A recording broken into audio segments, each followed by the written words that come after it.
Assalamualaikum warahmatullahi wabarakatuh. Terima kasih kepada Ibu Fikri Santi selaku dosen pengampu mata kuliah Finansial Teknologi. Kami dari kelompok 9 akan mempresentasikan hasil diskusi kelompok kami yang berjudul Fintech Solution. Untuk materi pertama akan disampaikan oleh saya sendiri. Oke, untuk materi pertama akan disampaikan oleh saya sendiri yang dimana judulnya yaitu Rewiring the Deal atau Jalan ke Depan untuk Rantai Pasokan B2B oleh David Desharnais, mantan SMO. Thomas Edison tidak menemukan bola lampu seperti banyak visior sebelum dan sesudah. Pria yang pernah mengklaim bahwa jenius adalah 100% inspirasi dan 99% keringat baru saja melewati pos dalam perlombaan untuk menyelesaikan masalah dengan iterasi yang sudah ada sebelumnya. Tetapi meskipun bola lampu Edison bukan yang pertama, itu yang terbaik. Sementara model sebelumnya telah terbukti tidak sesuai dengan tujuan karena biaya, umur panjang, dan kehandalan. Ini adalah bukti kekuatan inovasi dan mengingat bahwa di balik setiap sistem yang rusak terdapat solusi yang pasti. Yang kedua yaitu keadaan kompleks. Sementara vendor B2B yang sudah mapan seperti Amazon dan Alibaba berada dalam posisi untuk memanfaatkan penciptaan pengalaman seperti konsumen untuk pembeli dan pemasok B2B. Rantai pasokan akan dilayani dengan lebih baik dengan membuat alur kerja pengadaan terintegrasi dan platform penjualan mereka sendiri untuk fleksibilitas maksimum, visibilitas dan profitabilitas. Sampai batas tertentu, inovasi yang ada telah membantu mewujudkan keinginan itu. Semakin banyak bisnis beralih ke jaringan perdagangan B2B yang menawarkan solusi untuk masalah umum untuk manajemen pengeluaran tidak langsung. Oke. Yang ketiga, masalah pembayaran. Jika konsumen ingin membeli satu item secara online, mereka akan menemukan harga yang relatif tetap di beberapa situs web, melakukan pemesanan, dan menunggu pembelian tiba. Menyelesaikan transaksi B2B tidak mudah. Peraturan perpajakan ikut berperan. Harga barang dapat berubah secara dramatis dari satu hari ke hari berikutnya atau tunduk pada diskon volume. Penawaran khusus dan banyak lagi. Pengiriman juga menambah kerumitan lebih lanjut karena banyaknya variasi produk yang terlibat. Ada juga geografi yang perlu dipertimbangkan dengan penyebaran rantai pasokan memperkenalkan masalah lebih lanjut seputar zona waktu, jarak pengiriman, dokumentasi bea cukai, dan ketidakkonsistenan budaya dalam cara bisnis terhadap untuk melakukan bisnis. Salah satu masalah utama di sini adalah data. Ketika pembeli mengeluarkan pembayaran back untuk barang ke beberapa pemasok, hampir tidak mungkin bagi pembeli untuk memberitahu pemasok dengan tepat apa yang mereka bayar atau menambah detail tambahan apapun dalam sistem saat ini. Jika pembayaran mereka mencakup beberapa faktur, misalnya ruang untuk mengatakan sangat terbatas, masalah ini diperburuk oleh transaksi lintas batas di mana sistem keuangan tidak menggunakan bahasa yang sama dan kehilangan lebih banyak data dalam terjemahannya. Masalah ini diperburuk oleh transaksi lintas batas di mana sistem keuangan tidak menggunakan bahasa yang sama dan kehilangan lebih banyak data dalam terjemahannya. Selanjutnya yaitu sistem yang rusak. Akar masalah pembayaran terletak pada sistem kuno yang ditawarkan sebagai besar bank untuk pengiriman uang B2B dengan sedikit pesaing, dan oleh karena itu sedikit keuntungan dengan perubahan. Bank terus memberi solusi yang tidak mengalami banyak perubahan sejak edisi pertama kali memecahkan teka-teki bola lampu. Model perbankan yang tidak terstandarisasi di seluruh dunia, struktur organisasi yang terfragmentasi yang mengganggu visibilitas pelanggan, dan kolaborasi yang buruk antara bank dan lembaga keuangan. Hanya beberapa kelemahan yang membuat layanan perbankan saat ini menjadi usang dan ekonomi kita yang semakin terhubung. Tidak diragukan lagi, faktor perbankan presidial adalah faktor kunci yang membuat departemen AV tenggelam di bawah lautan kertas karena mereka mengelola sejumlah besar transaksi pengecualian B2B. Dan alasan mengapa bisnis tidak dapat mereplikasi tingkat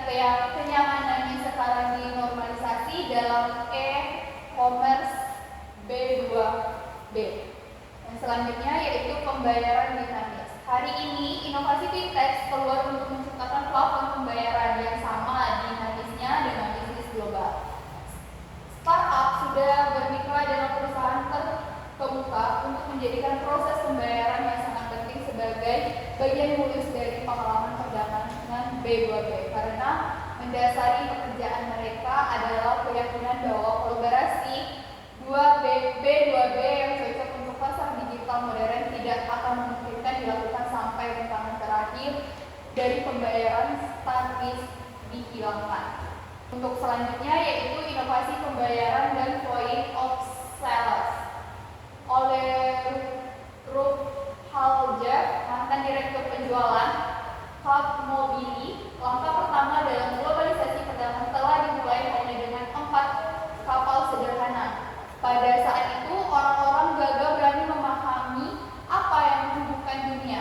Itu adalah lautan. Lautan memungkinkan arus barang, perdagangan, dan informasi.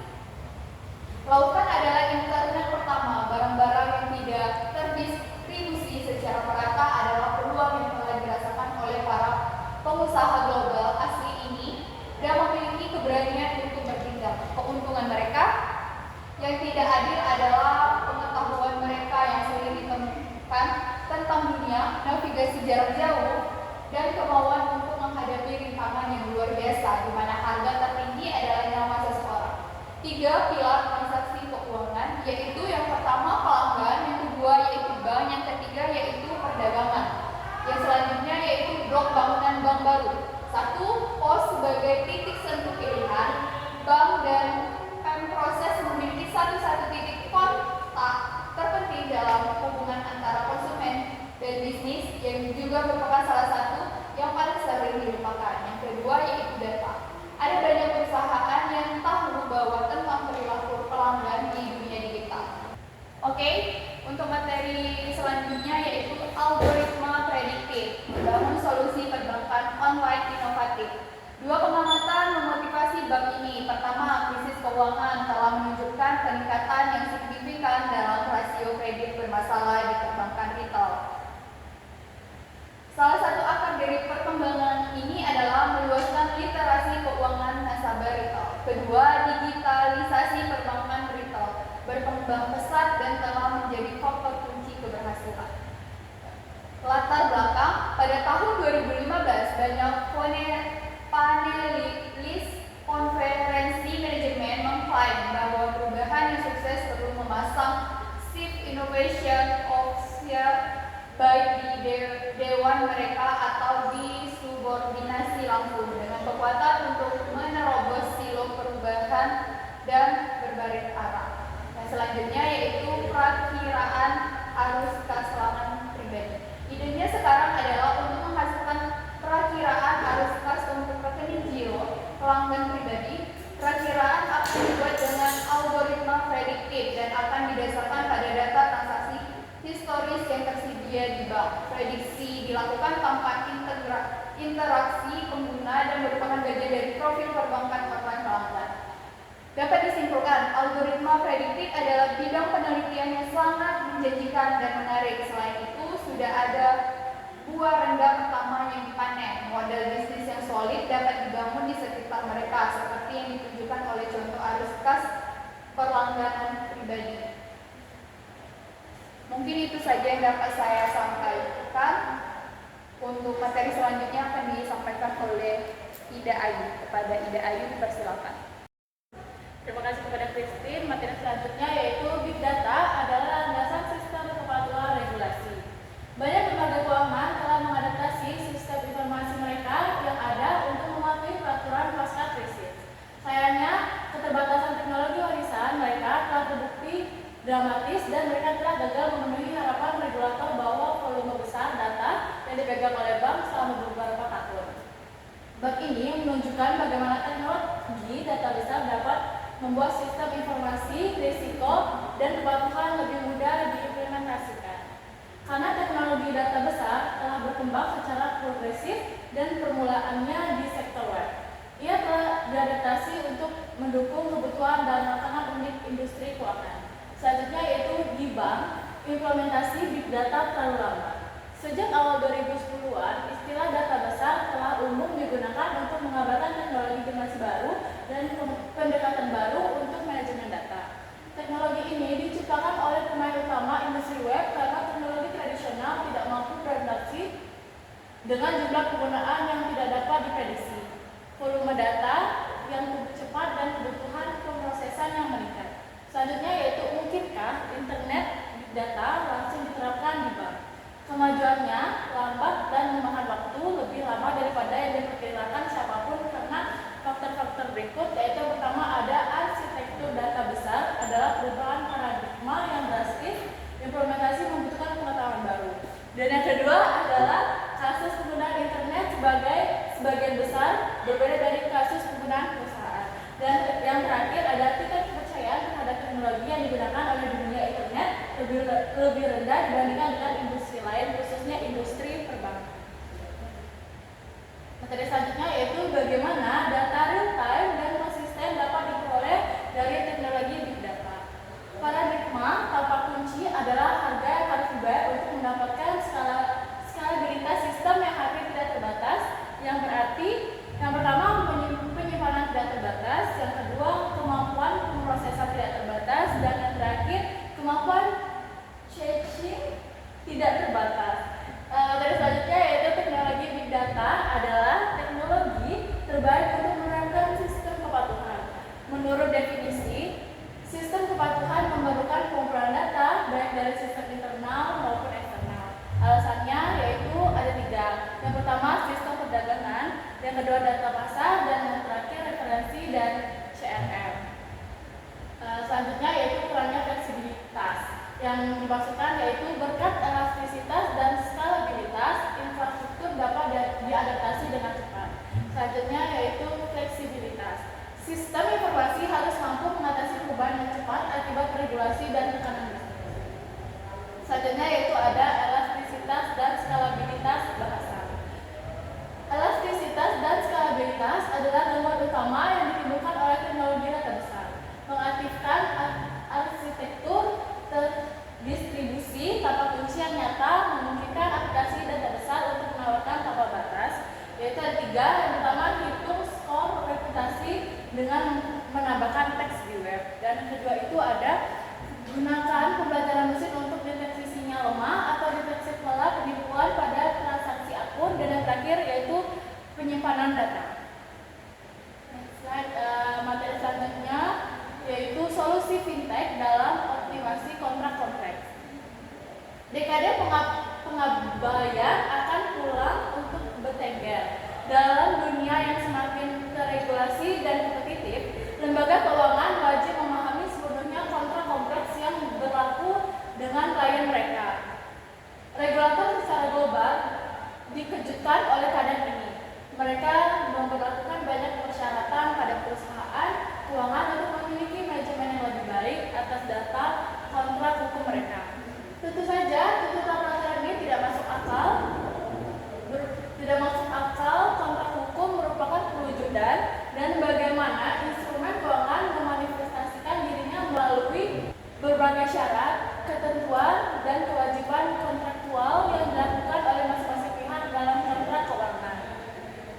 Kegembiraan data besar adalah tentang melihat dan memahami hubungan dalam data yang tidak terstruktur yang hingga saat ini kami kesulitan untuk memahaminya. Data besar beroperasi melalui kumpulan data dan kekacauan yang komprehensif daripada data kecil yang akurasi. Pendekatan fintech adalah penerapan model komputasi baru, menerapkan kemampuan interpretatif yang belajar dari data dan panduan manusia, beradaptasi dari waktu ke waktu saat pengetahuan baru diperoleh. Next slide. Materi terakhir yaitu biometrik perilaku era keamanan baru. Dunia di sekitar kita sedang berubah dalam kehidupan bisnis dan pribadi kita. Kita mobile, terhubung dan secara teratur berinteraksi dengan orang-orang dari seluruh dunia. Sektor jasa keuangan sangat diatur di rumah bagi aliran besar informasi keuangan dan pedagang kartu yang sensitif setiap detik berada di bawah pengawasan ketat terhadap landscape ancaman baru ini. Tidak hanya itu, bank sedang berjuang melawan kecepatan perubahan dan inovasi yang luar biasa harapan pelanggan. Selanjutnya yaitu ada biometrik pelaku. Nah, biometrik pelaku ini adalah teknologi yang telah dikenal sering diabaikan dalam berita utama yang melampaui biometrik statis yang berfokus pada atribut fisik kita, atau seperti pemindai sidik jari atau iris mata. Untuk lebih fokus pada perilaku pengguna, ini mempertimbangkan detail akun seperti cara seseorang berinteraksi dengan perangkat, kekuatan yang mereka gunakan untuk menekan tombol, sudut yang mereka gunakan untuk mengecek layar sentuh atau ritme mengetik. Selanjutnya yaitu keamanan dan kegunaan. Biometrik perilaku membantu menjadikan autentikasi sebagai bagian dari pengalaman end-to-end, yaitu produk sampingan alami dari apapun yang coba dicapai oleh pengguna daripada menyebutnya sebagai langkah spesifik. Pengguna akan menerima autentikasi yang lebih kuat jika tidak sulit untuk digunakan untuk perangkat seluler. Yang terakhir yaitu pragmatisme dan persepsi. Percakapan tentang kegunaan dengan tepat kembali ke kebutuhan akan keamanan pragmatis. Pengguna harus dihadapkan pada penghalang keamanan yang sesuai dengan tingkat risiko yang melekat pada apapun mereka coba lakukan. Faktor lain yang menarik untuk diingat adalah pentingnya penggunaan persepsi keamanan. Terima kasih. Materi selanjutnya akan dibahas oleh Desi Riani Ayu Wulandari. Materi selanjutnya akan dibacakan oleh saya sendiri, yaitu tentang analisis teks sangat cepat dalam strategi perdagangan. Pedagang segera mulai menjual volume meroket dan harga turun. Hal ini mengakibatkan penghentian perdagangan hanya untuk diikuti oleh anjloknya harga saham. Jutaan nilai pemegang saham hancur dalam hitungan menit seperti yang ditunjukkan pada gambar berikut. Contoh ini menunjukkan dampak berita yang mengesankan terhadap harga saham secara langsung dan drastis, dan media sosial bisa menjadi lebih relevan jika menyangkut kesegeraan dapatnya. Dapat dilihat di buku pada halaman 112. Perusahaan yang terdaftar diharuskan untuk mempublikasikan hasil keuangan mereka setiap 3 bulan. Angka-angka ini memberi gambaran kepada investor dan pelanggan tentang kinerja perusahaan. Kalender bisnis mengalokasikan tanggal publikasi sehingga diketahui sebelumnya. Namun, perusahaan terikat untuk mempublikasikan setiap peristiwa yang mempengaruhi harga saham mereka pada waktu tertentu melalui rilis atau regulatory information service sebelum informasi tersebut dipublikasikan di tempat lain. Sekilas hasil balik atau buruk, ekspektasi dan harga saham memiliki korelasi yang jelas, sehingga dampaknya dapat dengan mudah dijelaskan. Namun terkadang ekspektasi tidak terlalu jauh atau kerugian telah diantisipasi, sehingga struktur harga tidak selalu dapat ditentukan secara langsung.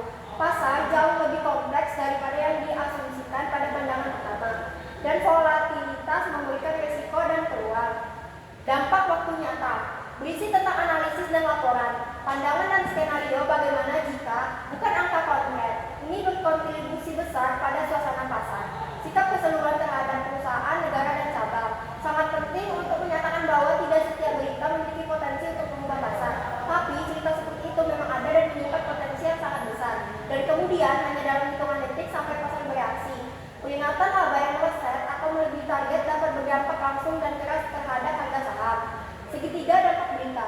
Ada 3 pemain utama dalam perdagangan berita. Yang pertama, kantor berita terkenal seperti Dow Jones, Thomson Reuters, dan Bloomberg mendistribusikan ribuan berita per hari diteliti secara menyeluruh. Yang kedua, ada saluran media sosial yang agak baru, bereaksi lebih cepat, tetapi kurang diteliti dengan baik, lebih emosional dan emosional, tetapi bertindak berdasarkan ribuan opini yang mungkin atau mungkin tidak mencerminkan sentimen pasar. Yang ketiga, ada bursa efek dan layanan regulasi yang menargetkan stabilisasi pasar. Artinya, publikasi hasil kuartalan kemungkinan akan ditangani di luar jam perdagangan saham untuk menghindari volatilitas yang tinggi. Dasar-dasar analisis teks otomatis.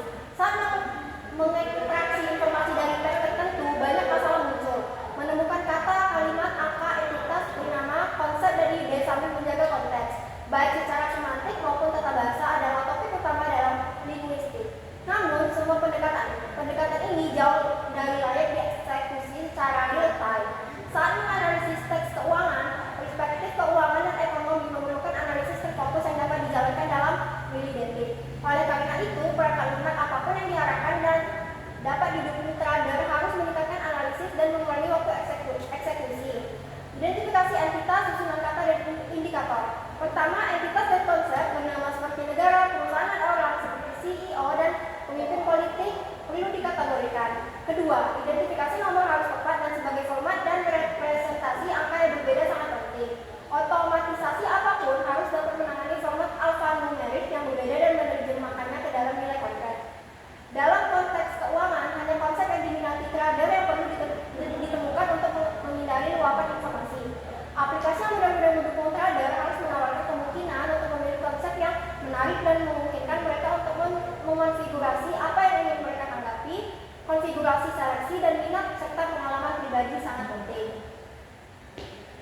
Peristiwa dan keputusan investasi. Identifikasi perangkat analisis dalam teks seperti Credit Suisse mengangkat dari hold menjadi buy. Dapat dilakukan dengan analisis otomatis. Credit Suisse adalah lembaga pemerintah dan Daimler adalah perusahaan yang diperingkat dan acara pemeringkatan diangkat oleh hold to buy, menunjukkan perkembangan yang positif dan menggunakan ini di sektor investasi swasta di mana tidak ada umpan data struktural yang tersedia bisa jadi menarik. Sentimen dan penambangan opini. Berita emosional dan polarisasi liputan media sosial dapat berdampak besar pada persepsi perusahaan atau aset baik secara positif maupun negatif. Perspektif emosional ini keberanian dari suasana pasar sering diekspresikan dalam analisis. Laporan pasar dan semakin meningkat di saluran media sosial.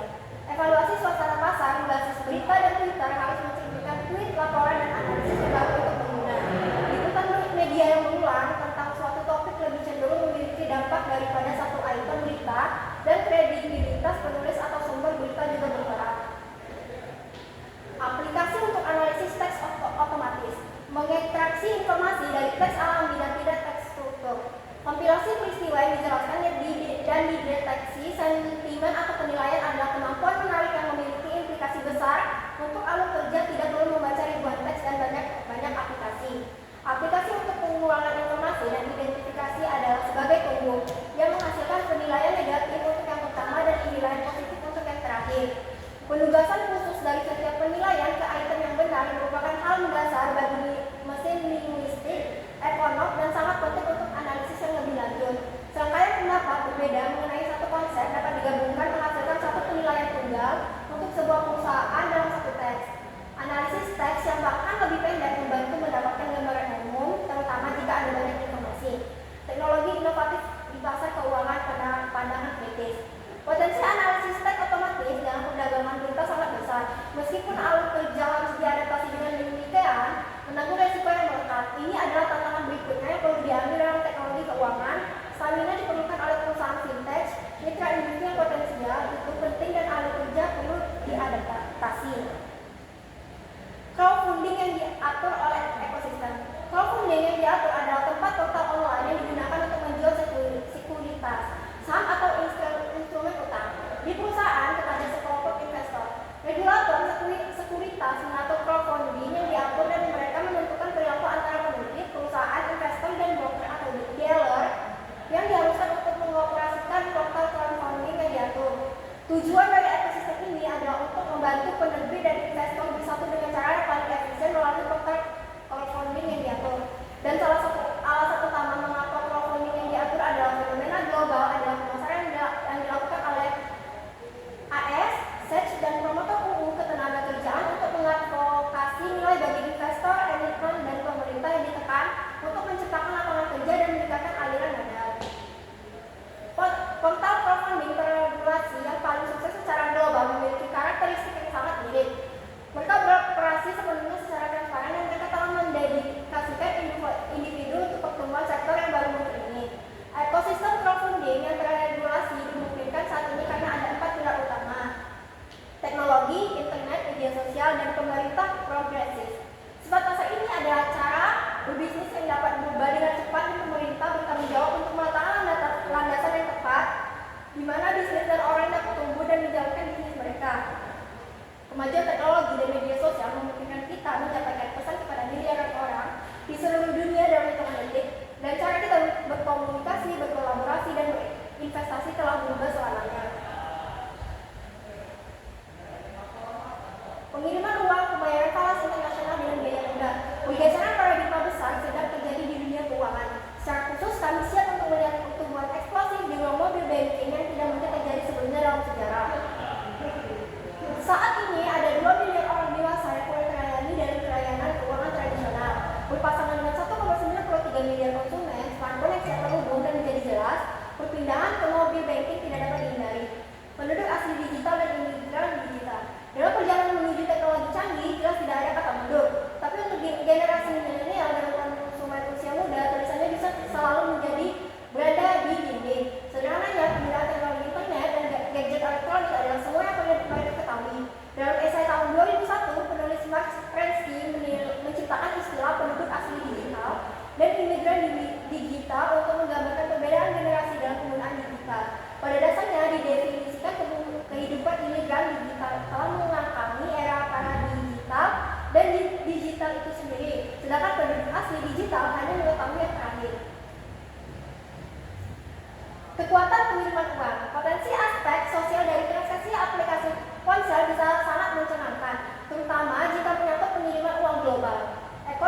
milenial yang memperjuangkan dorongan kuat untuk memberi kembali bisnis cerdas memperhatikan masa depan perbankan. Sangat mudah untuk melihat mengapa banyak analisis mempertahankan keyakinan bahwa uang tunai akan tetap ada. Contohnya seperti kasus Amerika Serikat yang melakukan pembayaran federal seperti jaminan sosial dan tunjangan veteran secara eksklusif melalui sarana elektronik. Dan pemerintah India telah mengeluarkan ID biometrik untuk warganya, meletakkan dasar bagi masyarakat tanpa uang tunai dan membuka pintu inklusi keuangan. Mungkin itu saja materi dari saya. Baiklah, materi selanjutnya akan disampaikan oleh Rizka Azura Lubis. Kepada Rizka dipersilakan. Baiklah, selanjutnya saya akan menjelaskan materi yaitu solusi fintech untuk usaha kecil, di mana usaha kecil dan menengah UMKM adalah penerima manfaat utama dari startup yang mengganggu kumpulan bakat mereka yang lebih dangkal dan kebutuhan mereka yang tidak sekompleks, sehingga perusahaan besar tersebut jadi mereka mengandalkan keahliannya. UMKM ini berfungsi sebagai mesin dari banyak ekonomi secara global, bertanggung jawab atas 80% kegiatan ekonomi, dan mereka sekarang ini mulai mendapatkan keuntungan dari revolusi fintech. Di Australia, UMKM adalah bagian penting dari perekonomian yang membentuk 97 bisnis dan mempekerjakan 40% tenaga kerja. Melbourne di negara bagian Victoria di Tenggara Australia adalah pusat keuangan tradisional dan kota beragam budaya pemerintah yang mendukung pengusaha melalui sejumlah inisiatif. Yaitu selanjutnya adalah Mubahio, yang adalah alat penganggaran atau manajemen administrasi yang awalnya ditunjuk untuk konsumen dan pencari nafkah. Setelah meluncurkan aplikasinya, mereka menemukan bahwa sebagian besar penggunaan adalah UMKM. Maula adalah platform pinjaman alternatif berbasis data untuk UMKM Australia, menyediakan pendanaan cepat dan sederhana berdasarkan data transaksi UMKM dan perusahaan. Proses aplikasi online yang dirancang agar cepat sehingga memudahkan bisnis untuk mengakses pendanaan tanpa proses dan dokumen perbankan tradisional. Seperti banyaknya startup, Maula lahir dari pengalaman pribadi. Dalam hal ini, tantangan memperoleh pembiayaan untuk bisnis keluarga, dan fintech memberikan UMKM alat yang mereka butuhkan untuk memfleksibilitas pembayaran sehingga mereka dapat menerima pembayaran dan kembali bekerja. Manfaat dari kontribusi pada ekonomi itu lebih kuat dan populasinya lebih bahagia.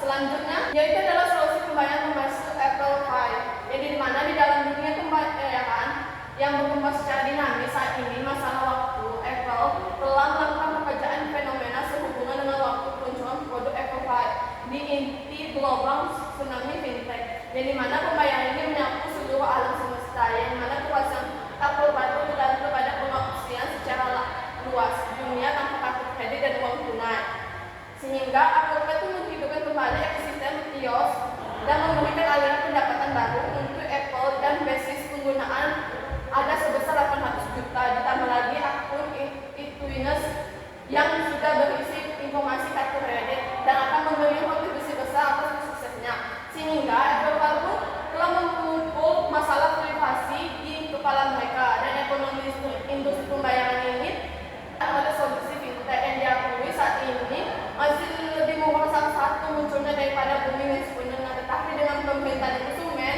terus meningkat dan kenyamanan tertinggi, solusi yang akan segera menjadi sebesar prediksi pasar yang kemudian tanpa batas tetapi dalam batasan kontak, yang mana teknologi ini digunakan dalam rangka yang dapat dikenakan dan menjadi sebagai revolusioner yang mudah diakses, dan perangkat ini pun dapat dikembangkan menjadi item yang modis dan agak unik perangkat turun karena semakin banyaknya persaingan yang mencoba memenangkan konsumen. Entry terbaru dari produk andalan tersebut seperti Xiaomi dapat segera memasukkan adopsi yang keluar dari pasar massal.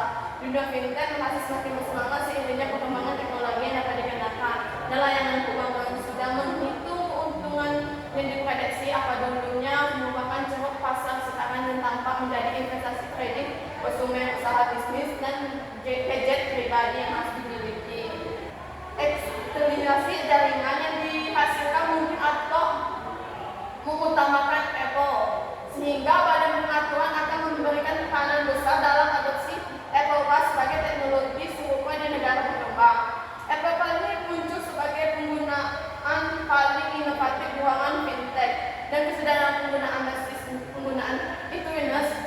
ini juga kebijakan privasi, fitur keamanan, dan jaminan keuangan yang komprehensif yang telah dibangun menjadikan masa depan yang cerah bagi Evo dan beberapa perusahaan baru yang dapat akhirnya akan berkembang di sekitar dominan ini.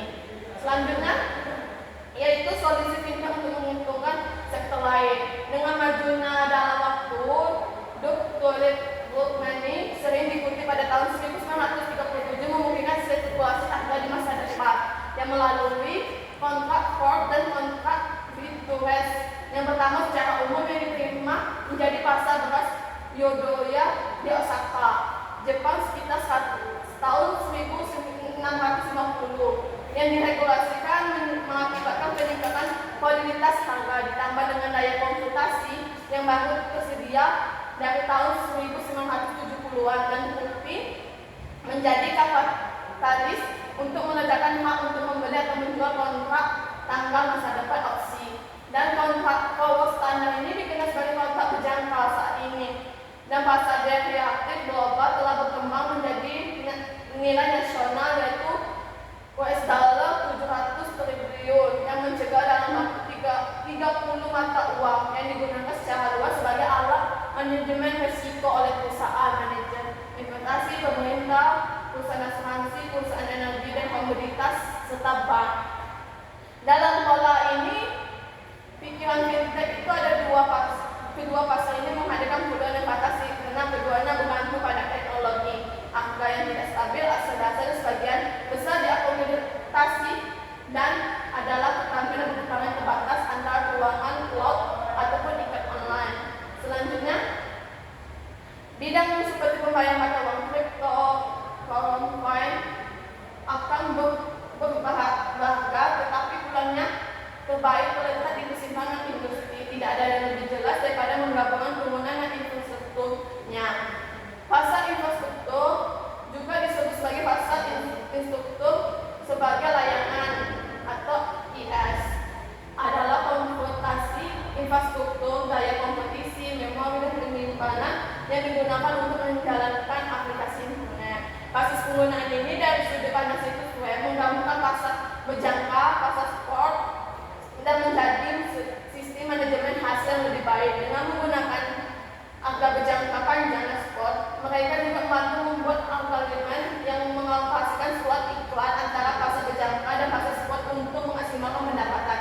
Dari sudut pandang lindung nilai, dana yang diperdagangkan bersama basis indeks dapat menjadi alat lindung nilai yang berguna. Situs web ini musiman seperti situs web berjalan dapat melakukan lindung nilai terhadap penggerakan angka yang tidak menguntungkan di masa depan dan mengambil posisi lebih pendek dalam indeks berkorelasi. Demikian pula pembiayaan dapat melakukan lindungi nilai terhadap potensi kenaikan harga dan mempertahankan posisi long dan dalam indeks yang relevan.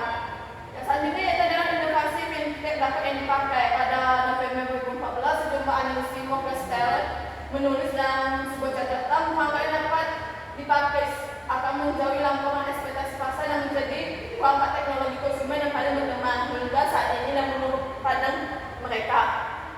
Yaitu pada tahun 2015, booming NVC yang dapat dikenakan meledaknya, yang mana Network Community adalah standar kompetitas kabel jarak pendek yang menggunakan induksi medan magnet untuk mengakibatkan komunikasi antara perangkat saat mereka disentuh bersama atau didekatkan dalam jangka berapa meter atau satu sama lain.